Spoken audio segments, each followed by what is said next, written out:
Un saludo, mi nombre es Modesto Pérez y soy profesor del Departamento de Ingeniería Hidráulica y Medio Ambiente de la Universidad Politécnica de Valencia. El objeto de aprendizaje de hoy lleva por título Propiedades de los fluidos, densidad, y el resultado de aprendizaje del mismo será definir el concepto de densidad. El objeto de aprendizaje está estructurado en tres partes: una pequeña introducción, en la cual abordaremos la necesidad de analizar la densidad, explicaremos el concepto de densidad en la segunda parte del objeto de aprendizaje y finalmente concluiremos el mismo. Seguramente que muchas veces te has pensado por qué los globos hay globos que flotan en el aire y ascienden y otros que se caen al suelo por la aplicación de la gravedad. Eso se debe fundamentalmente a la densidad. Lo mismo que ocurre cuando nosotros introducimos un huevo que, dependiendo de su frescura o del tiempo que lleva puesto por la gallina, puede flotar o no dentro de un vaso de agua. Se debe a su densidad. ¿Pero qué es la densidad? Pues la densidad es una propiedad fundamental, junto con la viscosidad y otras, que son necesarias para el estudio de los fluidos. Junto con la viscosidad son dos de las propiedades más importantes en el análisis de fluidos. La densidad se define como la cantidad de masa por unidad de volumen de un determinado fluido.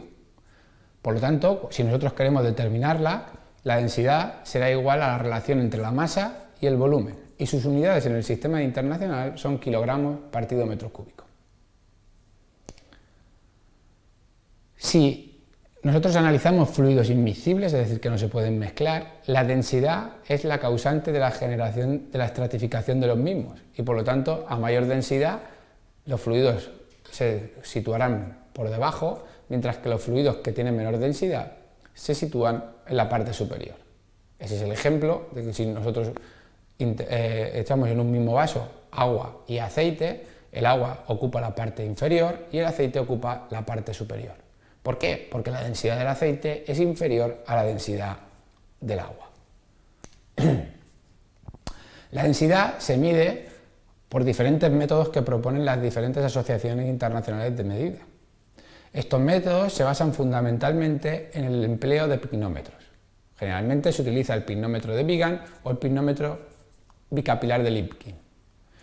En ambos métodos lo que se hace es medir la masa que nosotros introducimos en el sistema, previo tarado del pignómetro, y establecemos el volumen exacto del pignómetro. La relación entre esa masa introducida y el volumen me va a dar el valor de la densidad. La densidad depende tanto de la temperatura como de la presión. En el análisis de la temperatura, cuando nosotros trabajamos con gases, a medida que aumenta la temperatura, la densidad disminuye. Cuando trabajamos con líquidos hay un valor de densidad de referencia, por ejemplo para el caso del agua es a 4 grados, en los cuales a partir de ese valor de referencia disminuye también de manera lineal con el aumento de la temperatura. Ejemplos de densidad a valores de temperatura de referencia, pues está el agua con 1000 kilogramos por metro cúbico, el mercurio con 13.600 o por ejemplo el aceite con 920 kilogramos metro cúbico, todos ellos fluidos en estado líquido.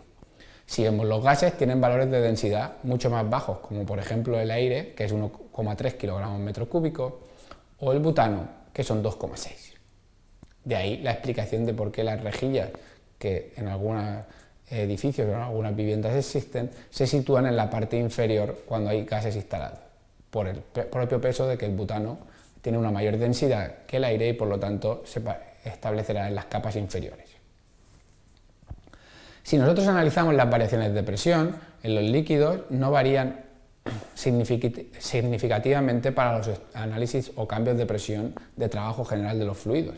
En cambio, en los gases sí que se genera mucho mayor cambio de densidad debido a las variaciones de presión.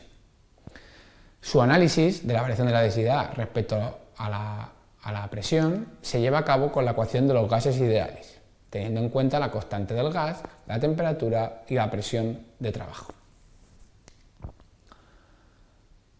En ocasiones, cuando trabajamos con fluidos, necesitamos establecer valores de referencia para poder comparar. Para ello aparece el concepto de densidad relativa, La densidad relativa me establece la relación entre la densidad de un fluido y el fluido de referencia. En este caso, el fluido de referencia a emplear es el agua a 4 grados, cuya densidad son 1000 kilos por metro cúbico, como hemos comentado anteriormente. El concepto de densidad relativa es útil en el análisis de fluidos tanto en comportamiento estático como dinámico.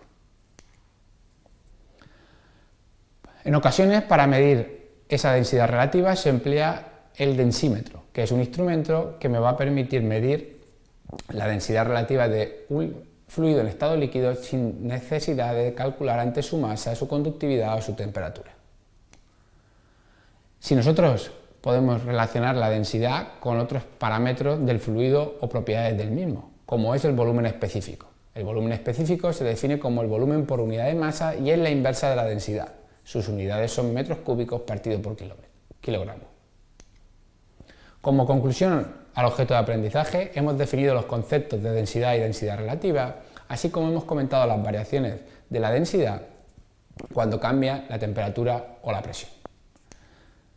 Gracias por vuestra atención y espero que el objeto de aprendizaje haya sido de su interés.